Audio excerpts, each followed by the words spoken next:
is about to begin. On your left, you've got Jarvis Yu, a Legacy Grand Prix champion with lands back in the day. And you've got on your right, Tom Ross, whose reputation we all know very well. He'll kick things off with something we're used to seeing. The boss with a turn 1 breeding pool down to 18 and a Glistener Elf. For Jarvis, it's a Gemstone Mine. It'll be a Sakura Tribe Scout as the Gemstone Mine is down to 2 mining counters. You think Jarvis sat down against Tom and was like, really? I wouldn't be thrilled. Really? I wouldn't be thrilled with the pairing. Also worth keeping in mind that last time we did one of these SCG Invitationals, we had Infect win. Now, it wasn't the boss. It was, I would call his protege in Aaron Barrich. Aaron Bossrich. That's right. One of those Bayou boys. As Tom's going to follow things up with a copy of Blighted Agent. Jarvis electing not to block with the Sakura Tribe Scout, basically saying, look, man, if I'm dead on turn 2, then I'm dead on turn 2, but I need this Tribe Scout. Yeah, that one point might actually really matter as well.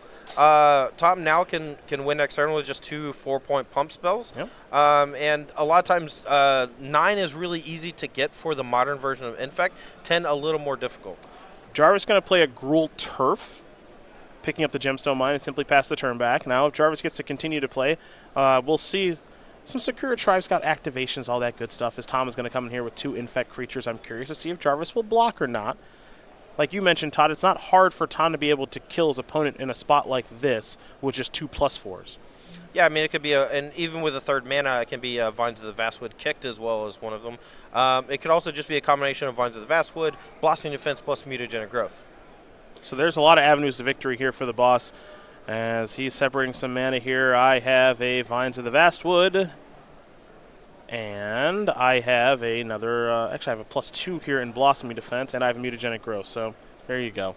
Wow, weird. You put it together. You've played a little bit of it. It's like I just said exactly what he did, and I didn't even know what was in his hand.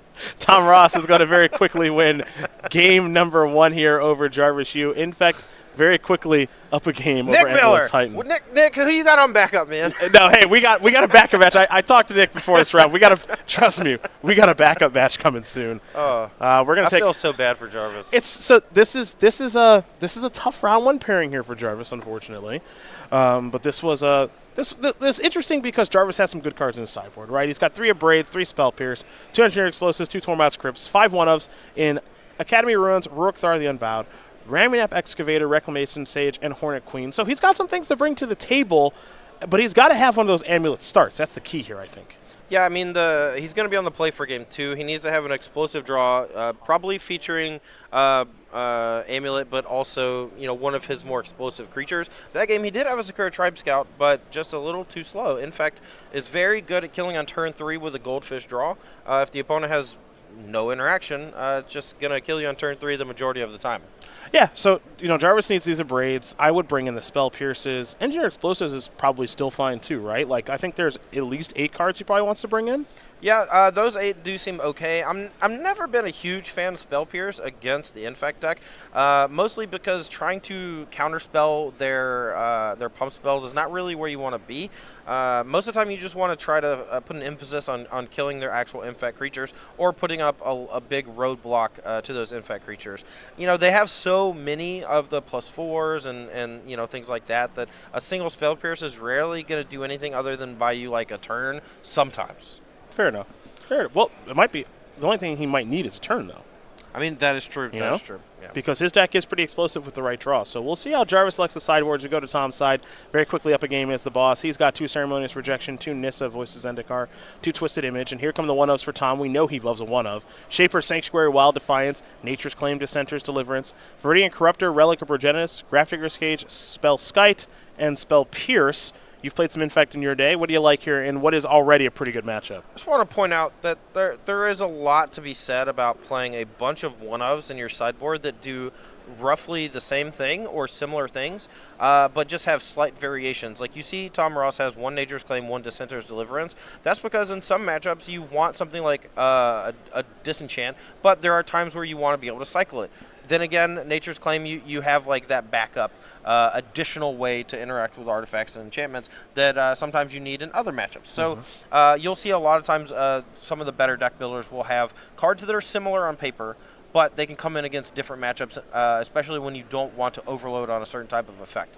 As far as this matchup specifically is concerned, if I were Tom, I would just basically stick to my guns. There isn't a whole lot you can do to interact with the Amulet deck other than killing Amulet. I like bringing in the Nature's Claim, the Deliverance, the Corruptor, and the Spell Pierce. But I don't think you want to dilute your deck with any of the other cards that he has access to. Yeah, I mean, his deck, we saw the first game, right? It's a pretty easy, straightforward game. You don't want to change your deck too much. Maybe a couple interaction points. As an example, like I don't think Tom really needs a Spell Skite in his main deck anymore. Can probably sideboard that out. Well, I mean, it will protect his creatures against the very small amount of removal that the Amulet Titan can afford to play.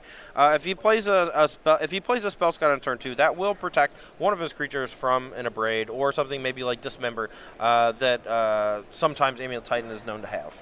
All right. Well, these players are just about ready here for game number 2. We want to very quickly talk about the StarCityGames.com holiday sale, where we're going to have hundreds of items on sale, our lowest prices of the year, and we're going to update this thing every single day until it ends on January 7th. Go to StarCityGames.com/holiday sale for more information. Academy Rector, Demonic Tutor, Taiga, Mana Drain, all sorts of good stuff will be on there. That's our holiday sale. Give the gift of SCG, my friends, at go.starcitygames.com/holiday sale. As now, these players are going to take a look at their openers. And I think Jarvis will, looks like, well, that's not a, okay, he's going to keep. Never mind. He did the run the hands through the hair. Not sure if I'm happy. Looks like Tom is not happy, so he's going to send it back. Yeah, the mulligan's not really a big deal here. Neither player has a ton of ways to interact with the opponent. So you're really just looking for like a nutty opening hand. And you can do that pretty easily with 6 or 5 cards. For the boss, he's going to send his hand back, take a sip of the coffee, and work on Invitational Top 8 number 5 here this weekend. Already off to a good start in Roanoke, Virginia, is Tom, the 35-year-old, who now is back in Louisiana. He's got 18 open top 8s and 6 wins. Invitational Top 8s 4, as I mentioned, looking for number 5 in those back-to-back wins a handful of years ago, and he was the 2016 SCG Tour Player of the Year. Had a little stint there at Wizards of the Coast, but he's back out into the wild casting Glistener Elf, and really, Todd, this is how things should be. Yeah, I mean, he's it's like watching a predator in its natural habitat, you know. He's just the gator, the bayou gator. That's right. You know? This is just how things are meant to be. Yeah, you can't, change a chicken's stripes or whatever. I don't know if that's the saying. I'm not sure that's the saying. I don't think it is either, but, Tom is going to scrub the top card to the bottom. Jarvis is going to kick things off with, okay, this is not Sakura Tribe Elder. This is the Sky Shroud Ranger, which is basically Sakura Tribe Elder. Sakura Tribe Scout. Or Sakura Tribe Scout, thank you. My apologies. This is an old one. We're going to have to get that one up on the screen. I actually don't even think I've seen that art of the card. There you go, Tempest Edition. Choose a land card in your hand and put it into play. Play this ability as a sorcery, where Sakura Tribe Scout can do it as an instant. Yeah, it's basically just going for maximum redundancy. Jarvis, assuming that the Sakura Tribe Scout effect is something that he very much wants in the deck and very much wants on turn 1, so playing basically effectively 2 more copies. Jarvis plays an Ancient Stirrings, picked up a copy of Simic Growth Chamber on turn number 2. For Tom, you of course see the Verdant Catacombs. That was it for him, so no Glistener Elf, no Noble Hierarch. There could be a 1-mana interaction spell there for Tom. We'll have to see. And it looks like, at the moment, Tom is going to play a Dryad Arbor and trade with the Sky Shroud. Interesting, Jarvis using that to attack as opposed to using its ability. I'm a little surprised by that. To me, that just means that Jarvis is a bit light on actual lands in hand, or he has something like Zusa that he's wanting to play next turn. Are you a little surprised to see the snap trade there by Tom? It wasn't a snap trade. He thought about it quite a bit. That it leads me to believe that Jarvis is light on lands and Tom's actually a little heavy on mana. Okay. So I think there's also a pretty good chance that Tom just doesn't have Dryad Arbor in his deck after sideboard. So I think Jarvis made that attack under the assumption that his creature would survive combat. And the fact that it didn't is a little disconcerting. So now Tom is going to sacrifice that Wooded Foothills. Untapped Breeding Pool. And now here is Ceremonious Rejection. Tom putting a huge emphasis on the card Amulet of Vigor here in this matchup. bringing in Ceremonious Rejection with it as effectively the only target.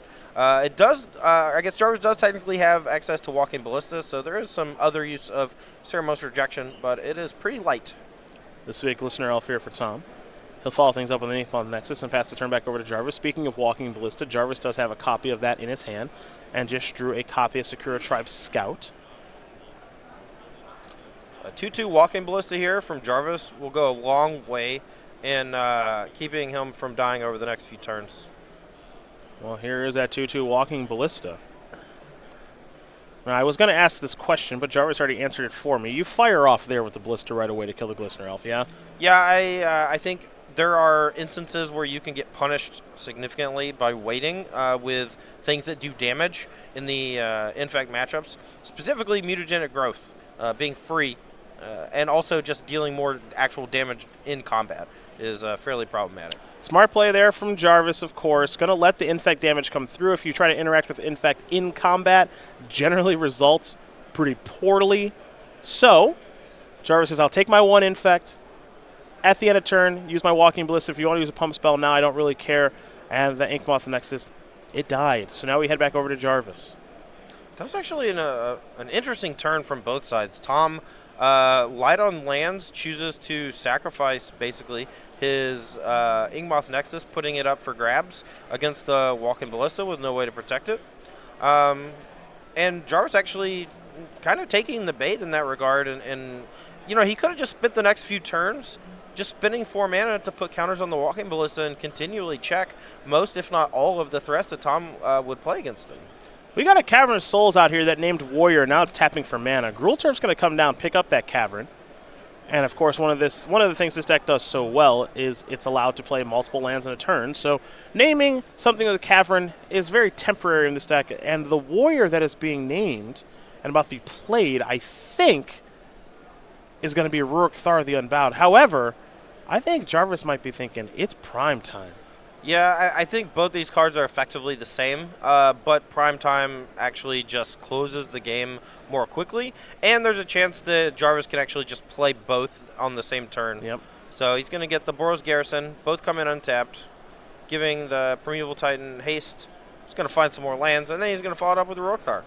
Not a bad turn. No. Right? Not a bad turn at all for Jarvis Yu, as he's going to win game number 2 here over Tom Ross. Amulet Titan's going to tie things up here against Infect. You saw that the plan there for Jarvis was to give that Primeval Titan haste, get some more lands, play Rurik Thar the Unbowed, and then all of a sudden there are 2 gigantic creatures, and Tom's simply not going to be able to fight back.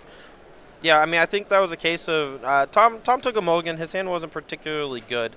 Jarvis drew one of his few ways to interact in Walking Ballista. And Tom, you know, just kind of sitting on things like Ceremonious Rejection, a couple of pump spells here and there, and just didn't have the time to execute his game plan. Jarvis really took advantage of that. Well, you see both players are going back to the drawing board a little bit here. Going to check out the 15 cards that are hiding out in their sideboard, see if they want to change anything. They're working on that. We're working on our YouTube page, folks, where we're adding more content every single day. You can become one of over 150,000 subscribers if you'd like. And you can check out the Versus series and Versus Live with my old pal Todd Anderson here, huh? Hey, Versus Live. We great. With Brad Nelson and Ross Merriam as well. You got Commander Versus with Jeremy Knoll, Justin Parnell, Jonathan Suarez, and the American Dream, Stephen Green. Flashback that we did with Todd. We've done one with Ross. We've done one with Brad. And Jim Davis as well, who's here this weekend. We got the best of the SCG Tour and a whole bunch more. You can subscribe today over at youtube.com/StarCityGames. As I mentioned, become one of over 150,000 subscribers. Thanks to everybody who's joined. And it's free. It is totes free. Yeah. Which is very nice. You want to know what else is free? Gold Rush Mythic Madness. Oh, yeah. Just type !Gold Rush. That's all you got to do. Right now in Twitch chat. Just do it right now. Just fire it up. Each round, one lucky Twitch viewer will win 2 Gold Rush envelopes. Yeah. Half 2! We get to open one on camera and show you what you're going to win. The other one, we're going to mail to you, and you get to see what you win. That's right. So I've got the one that's going to remain unopened. Todd will be doing the busting of the envelopes here this weekend while we're in the booth, and you're going to win both of the envelopes. So that'll be good stuff. For Jarvis Yu, as I mentioned, Grand Prix champion, the 33-year-old from Rockville, Maryland. He's got 4 open top 8s, looking for his first invitational top 8. Now Jarvis, this is actually the first time I've read this player slide. This should be good. Is a professional variance analyst. A classic Magic player strategy to go into that profession. All right, so he's a statistician. Got it. I like that. I like the first title though. He's a huge fan of Snoopy and Peanuts comics. Nothing wrong with that. No, I think Peanuts is one of the more wholesome and just great, iconic American comics. Plus, Snoopy's great. Oh yeah. And then always needed an outlet for competition, whether it be Magic, chess, fencing, or StarCraft. I've seen a picture of Jarvis wearing his fencing outfit. Same. Totes adorbs. So, Totes same. adorbs. I would actually, I'd want to battle Jarvis in fencing. Because, first of all, I'd for sure lose. I have no idea what I'm doing. Oh, yeah. And the only fencing I've ever seen, I've never seen fencing in real life. I've only seen it in movies. It's way different. I bet it's really hard. Okay, so just for the record, any sword fight you've seen in any movie ever is probably 10 times longer than it would ever be in real life. Okay. Sword fights in real life are like swish, swish, dead. Okay, noted. Yeah. Noted. Yeah. I think the only one that is even close to like real is maybe like the Hound versus Brienne of Tarth from Game of Thrones, where they one of them knocks the other one's sword out of their hand, and then they just punch each other to death. That's my kind of sword fight. Yeah, no, that's how I could beat Jarvis at that one. Oh yeah. But if Jarvis has the sword the whole time, I'm DOA. I can't win. Well, it's not even pointy. It's got a thing on the end of it. Oh, it does? Well, yeah, you don't. I guess. They don't want you to actually die. That's true. Well, no, I want a real sword fight. I want the real experience. Is what I want. Dismember took care of Sky Shroud Ranger, and now Tom has a Inkmoth Nexus and a Blighted Agent. Jarvis is going to play Grill Turf, and now Todd. Here's a little tip: if Tom takes his turn fast, you're dead. Yeah. Tom's turn is a little slow. Jarvis is not dead this turn. Correct. He would already be dead. That's correct. Tom also is not sitting up in his chair and doing his wiggle. That's right. So this game is going to continue as Tom's going to play a Breeding Pool untapped. He's going to fall down to 12. Fire up old Inky. Coming in here for, is it just 2? Well, it's going to be 2, and his hand is probably like Vine's Blossoming Defense, and then the game's over next turn unless Jarvis has 2 points of interaction. I see an Abrade in his hand, so there's a chance that he has 2 points of interaction. But we just got to wait and see. All right. Just 2 Infect came across last turn. If you're Jarvis, you got to be feeling pretty happy about that. Looks like he's going to go to the Kalani Garden and make a plant token. So a 0-1 plant, perhaps our old pal Elliot Raff might be on the way. There's old Elliot the Judge. It's funny because both players actually have ways to make an Elliot Raff token. Tom with 2 copies of Nissa Voice of Zendikar in his sideboard as an option. Good call. You don't see that often in Modern. You do not. All right, what's the follow-up here? Weird. Might of Volcrosia. Weird. Also, I just want to point out, damage-based removal. Bad. Not particularly good against Impact. No. A second Might of Volcrosia in this spot would be game over. Doesn't even need anything besides that. There's no way this is good. This Abrade in response to Might of Volcrosia, I would be shocked. Now, Tom has Ceremonious. No! Wow! I could have sworn he had a Vines of Vastwood in hand. It looks like he has Ceremonious Rejection and another Glistener Elf, but Tom without much in that spot. Maybe he didn't expect that piece of interaction. That has to be a Vines of Vastwood in hand. What is happening? I don't know. Untapped Breeding Pool. I think we may have just seen a maybe really big misstep. Maybe Tom missequenced. Yeah, it's possible. He had a land and he had Vines. Well, what he's got is Jarvis at 3 Infect, and he could be dying this turn depending on what's in Jarvis' hand. Jarvis has access to 4 mana. He hasn't made a land drop. He hasn't activated the Sakura Tribe Scout just yet, so we'll have to see. Now, you got to remember, too, Tom's still knocking off the rust. That's true. You know, he's just got back at Vegas 3 weeks ago, didn't play in Baltimore, and now playing here this weekend. Now, Jarvis is going to activate the Sakura Tribe Scout. He's going to put in a Cavern of Souls. That cavern's got to name something. I presume it is naming Giant for prime time, baby. Yeah. So, Tom, he's in a little trouble here, but he can get out of it immediately with a Mutagenic Growth off the top. Jarvis is going to go get himself a Vesuva and a Ghost Quarter. We'll see what Vesuva is copying as we're going to head back over to Tom Ross. He'll draw a card. Now, it looks like that Vesuva copied Inkmoth Nexus. Fire it up. Attack.